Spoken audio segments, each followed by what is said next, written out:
नमस्कार. आपल्या सगळ्यांचे सोशल महाराष्ट्र न्यूज चॅनलमध्ये हार्दिक स्वागत. चला वळूया तर एका नवीन बातमीकडे. आजची बातमी. कापडणे येथे गेल्या 6 दिवसापासून गावाला शुद्ध पाणी मिळावे यासाठी गावातील सामाजिक कार्यकर्ते भूषण ब्राह्मणे, ज्ञानेश्वर भांबरे व विशाल शिंदे हे आमरण उपोषणाला बसले होते. महाराष्ट्र जीवन प्राधिकरण, पंचायत समितीचे गट विकास अधिकारी, खासदार शोभा बच्छाव यांचे प्रतिनिधी मंडळ, भाजपाचे ज्येष्ठ नेते अरविंद जाधव यांच्याशी संयुक्तपणे झालेल्या चर्चेनंतर तसेच खासदार शोभा बच्छाव यांनी दूरध्वनीवरून उपोषणकर्त्यांशी संवाद साधत आपण हा विषय संसदेत मांडणार आहोत असे आश्वासन दिले. जलकुंभाच्या टेस्टिंग नंतर उपोषणकर्त्यांनी लिंबू पाणी घेत उपोषण सोडले.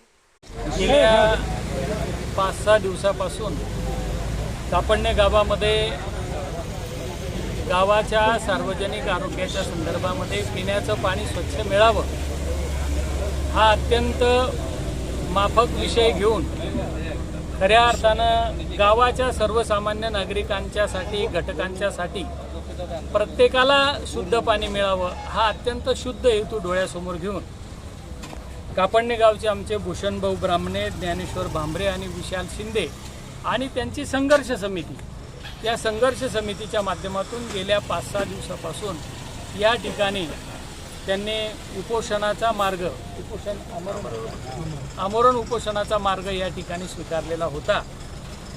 त्यांच्या माफक अशा प्रकारच्या अपेक्षा होत्या.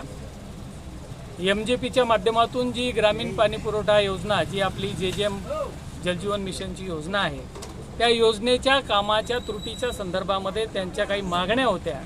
त्या मागण्यांच्या संदर्भामध्ये आज MJPचे अधिकारी, या ठिकाणी पंचायत समितीचे गटविकास अधिकारी या सगळ्यांनी उपस्थित राहून त्या मागण्या समजून घेतल्या आणि गावातील शुद्ध पिण्याचं पाणी सगळ्यांना मिळावं या त्यांच्या नैसर्गिक हक्कासाठी आज त्यांनी जे केलेलं आंदोलन आहे ते रास्त आहे. आणि ते आंदोलन किती दिवस चालेल तर ते चालू पण नाही जास्त, एवढ्यासाठी की आमचा सण परवा येऊन पोचलेला आहे. म्हणून या ठिकाणी अधिकाऱ्यांनी सकारात्मक अशा प्रकारची बाजू मांडली, MJPच्या अधिकाऱ्यांनी सकारात्मक अशा प्रकारची बाजू मांडली. त्यांच्या मागण्या लिखित स्वरूपामध्ये या ठिकाणी यंत्रणा त्यांना उपोषणकर्त्यांना, आमच्या बांधवांना देणार आहे. आणि म्हणून त्या पार्श्वभूमीवर गावाच्या हितासाठी आमच्या या तरुण मित्रांनी आज हे आंदोलन थांबवलेलं आहे. त्यांचं अभिनंदन करतो. येणाऱ्या काळामध्ये अधिकारी बांधवांना मी सूचित करतो की जिथे जिथे आपल्याला लोकप्रतिनिधींची मदत घेता येईल तिथे तिथे आपण मदत घ्या आणि हा प्रश्न तातडीने, आदरणीय सरपंच पण या ठिकाणी आले, आपण सगळे मिळून तातडीने हा प्रश्न तडीस लावू अशी मी आज त्या सगळ्यांना, सर्व लोकप्रतिनिधींच्या वतीने या ठिकाणी आश्वस्त करतो. आपण उपोषण सोडवलं, आपले मनापासून आभार.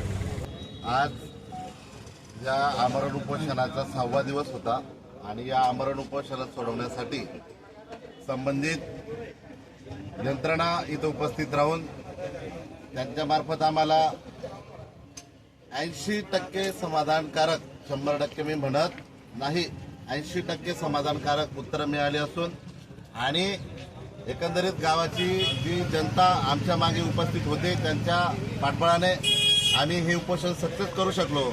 आणि त्या लोकांचंच आम्हाला उद्या परवापासून प्रेशर होता की तुम्ही उपोषण मागे घ्यावं. पण आमचा एक ठाम निश्चय असा होता की कुठला व्यक्ती म्हणजे अधिकारी आणि प्रशासक आणि राजकीय लोक जोपर्यंत येऊन या गोष्टीची योग्य दखल घेत नाही तोपर्यंत आम्ही योग्य निर्णयावर येणार नाही.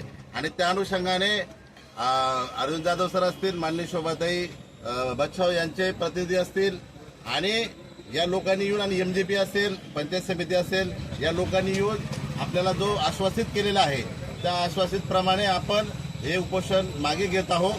आणि जोपर्यंत ही आश्वासित गोष्ट पूर्ण होत नाही तोपर्यंत आम्ही या गोष्टीचा पाठपुरावा सोडणार नाही.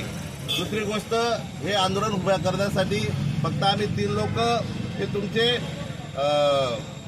प्रतिनिधी आहोत. पण सर, एक सांगावं लागेल, रात्री 2-2, 3-3 वाजेपर्यंत आमचे बंधू आमच्या पाठीला पाठी लावून इथपर्यंत बसत होते. मी त्यांचे देखील जाहीर आभार मानतो.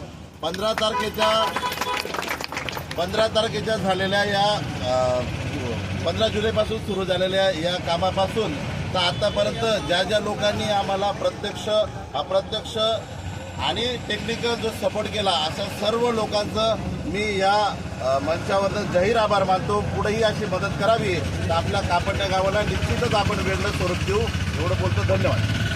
बातमी आवडल्यास चॅनलला लाईक व सबस्क्राईब करा व दररोज अशा नवनवीन बातम्या पाहण्यासाठी चॅनलला फॉलो करा. धन्यवाद.